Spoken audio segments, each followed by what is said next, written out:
عثمان رضی اللہ تعالی عنہ اس وقت 70-72 سال کی عمر تھی جب انہوں نے ایک رکعت میں سارا قرآن کھڑے ہو کے پڑھا۔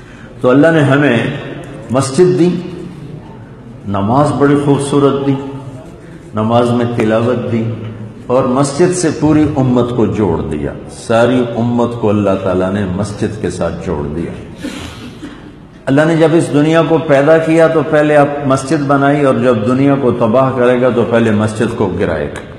پہلے بیت اللہ کی مسجد گرے گی اور مسجد نبوی گرے گی، اس کے نام و نشان تک مٹ جائیں گے، پھر اس کے بعد اللہ تعالیٰ اس کائنات کو مٹا دے گا۔ یہ اللہ کا گھر ہے، یہ کسی کی ملک نہیں ہے۔ ہارون رشید نے ایک دفعہ اپنی بیوی کو غصے میں کہہ دیا، اگر تو نے آج رات میرے ملک میں گزاری تو تمہیں 3 طلاق۔ غصے میں کہہ دیا۔ پھر اس کو خیال آیا کہ یہ میں نے کیا کہہ دیا، اب اس کو طلاق سے کیسے بچاؤں؟ تو اس نے علماء کو جمع کیا کہ میں نے اپنی بیوی کو یہ کہہ دیا ہے، اب کیا شکل ہے کہ طلاق نہ ہو؟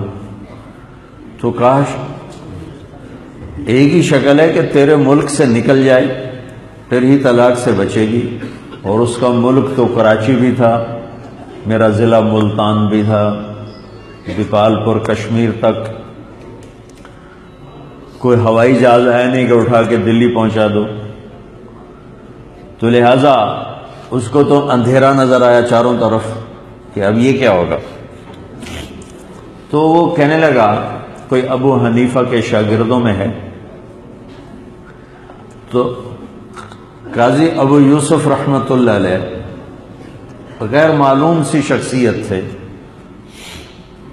غریب کے بیٹے تھے، باپ مر گیا، ماں کام پہ بھیجتی، یہ راستے میں امام صاحب کی مجلس میں بیٹھتے اور انہی کے ہی ہو کے رہ گئے۔ تم جو کام کے بغیر آتے تو ماں پٹائی کرتی، کام کے لیے جاتی تو جینا کرتا اور وہاں کے بیٹھ جاتے۔ تو ایک دن ان کی ماں آ گئی امام صاحب کی مجلس، کہنے لگی، تو مالدار آدمی ہے، کھاتا پیتا ہے، تیری روٹی تو چلتی ہے، یہ غریب یتیم ہے کیوں اس کو برباد کرتا ہے؟ اس کو کوئی ہنر سیکھنے دے، کوئی روٹی کمانے والا بن جائے، مجھ بیوہ کا بھی کام چل جائے۔ وہ ایک دم فرمایا امام صاحب نے کہ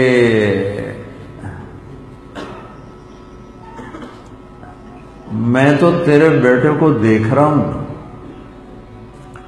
شاہی دسترخوان ہے اور فیروزہ خوبصورت پتھر ہے، اس کا ڈونگا ہے، اور اس میں پستے کے تیل میں بنا ہوا فالودہ ہے، اور تیرا بیٹا بادشاہ کے سامنے کھا رہا ہے۔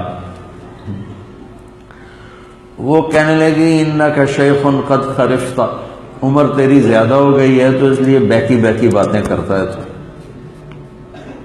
عقل آگے پیچھے ہو گئی نا، بوڑھا ہو گیا۔ تو بات آئی گئی وہ کہ امام صاحب نے اس دن سے ان کا خرچہ باندھ دیا، وہ خرچہ دے دیتے، ان کا گھر چلتا، یہ چلتے رہے۔ 17 برس اپنے استاد کے ساتھ رہے، 17 برس۔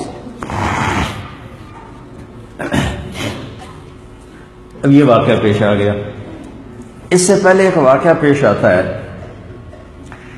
کہ یہ ناجائز تجاوزات بڑے زمانے سے ہیں۔ ایک یہودی نے گلی تنگ کر دی، دیوار آگے بڑھا دی، یہودی تھا، تکڑا مالدار، یہ غریب، تو انہوں نے آ کر کہا کہ بھئی یہ ہم غریبوں کا راستہ ہے گزرنے کا، تم نے دیوار آگے بڑھا دی ہے تو مہربانی کرو اپنی جگہ پہ دیوار رکھو۔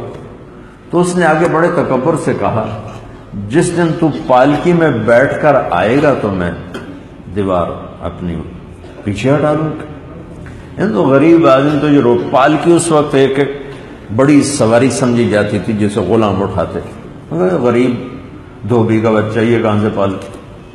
یہ واقعہ ہو کے گزر گیا۔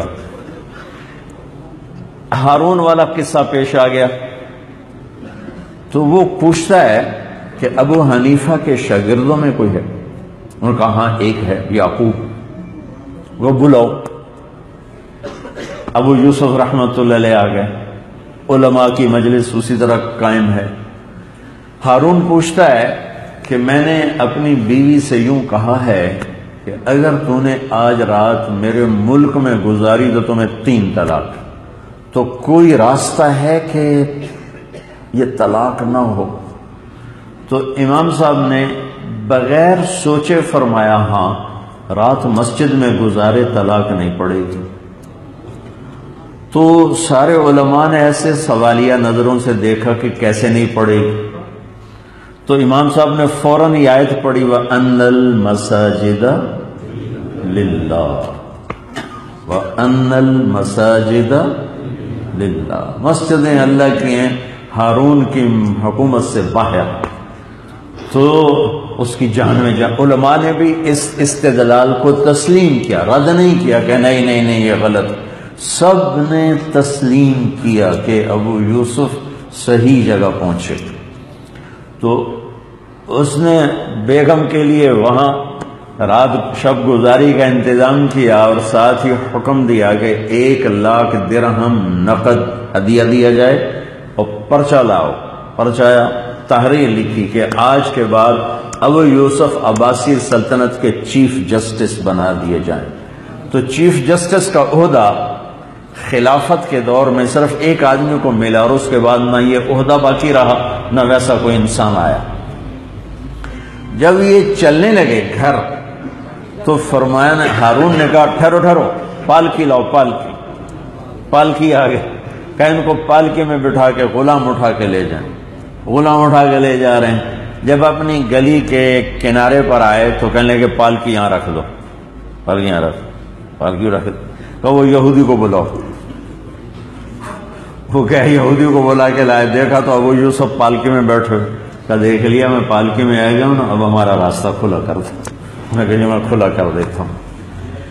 تو یہ چند ایک باتیں تو مسجد کے حوالے سے ہیں۔ رجل معلق بالمساجد، جس آدمی کا دل مسجد سے اٹکا رہتا ہے، مسجد میں لگا رہتا ہے، اللہ اس کو عرش کے سائے کے نیچے جگہ نصیب فرمائے گا۔ اور ایک حدیث قدسی ہے بیوتی فی الارض المساجد عمارها زوارها فطوبى لمن تطهر في بيته ثم زارني فحق على المزور ان يكرم زائره۔ مسجدیں دنیا میں اللہ کے گھر ہیں، جو انہیں آباد کرتے ہیں، جو ان میں آنے والے ہیں وہی ان کو آباد کرتے ہیں۔ مبارک ہو اس کو جو گھر سے باوضو ہو کر اللہ کے گھر میں آتا ہے اور اللہ کی زیارت کے لیے آتا ہے۔ جو اللہ کے گھر میں آتا ہے اللہ کے ذمے ہے اس کا اکرام کرنا۔